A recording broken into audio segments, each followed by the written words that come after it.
Hello साथी सब, केना छै अपने सब। उम्मीद करै छी अच्छा हवे, स्वस्थ हवे, मस्त हवे। तो देखियो आइ हम अंडा के पट्टी बनबै छी सभी फ्रेंड्स के साथ। तो देखियो हमर फ्रेंड्स छै, अहाँ सबसे पूरे मिलाब सभी फ्रेंड्स सब। तो देखियो तो हमर सभी फ्रेंड्स लोग छै, तो से मोबाइल में व्यस्त छै। तो कुछ चावल चढ़ल छै, इएह लए कऽ चावल चढ़ला भेला के बाद तब अहाँ सबके देखाएब। तो देखियो तो सभी मसाला छै, टमाटर प्याज मसाला बन के तैयार छै। तो अंडा छै, अंडा के छोड़ के रखने छी। अहाँ सबके देखाएब केना बनबै छी नहि बनबै छी। तो चलू आगू हम देखबै छी केना की सिस्टम छै। हम बनाने छी, पार्टी बनैत रहै छै। तो यो तो चावल बनै छै, चावल देखियो पूरा होयवला छै। हेला के बाद अंडा चढ़ाएब। तो चलू अहाँ सबके देखबै छी। देखियो कते बढ़िया से चावल भए रहल छै। अहाँ सबसे हरेक चीज देखाएब। तो हम फ्रेंड शेयर छै वीडियो देखै छी। तो देखियो तो वीडियो देखे छै त से की सिस्टम छै।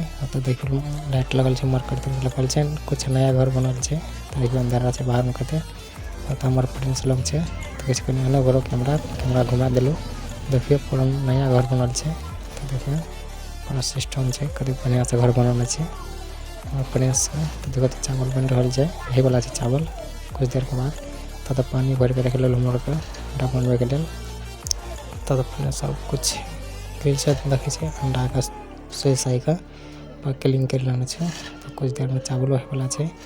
तो फ्रेंड्स सब देखियो तो मस्ती कर ली छै। कुछ देर के बाद मस्ती करला के बाद तो प्याज टमाटर मसाला तसाला यार ओरिया के रख लेने छै। देखियो हर एक चीज छै। तो अहाँ सब देखाएब। तो हमर फ्रेंड्स सब चावल होय वाला छै। तो चावल हेला के बाद देखाएब कते केना की सिस्टम हेतै, सेफ्टी देखाएब। तो वीडियो में बनल रहो, लाइक करो, शेयर करो, कमेंट करो। देखियो चावल है वाला है सब देखा। तो देखिए कुछ देर और लगते। तो वीडियो को लाइक करो, शेयर करो और फेसबुक पेज को फॉलो कर लाओ RDX निर्मला जी का विलेज।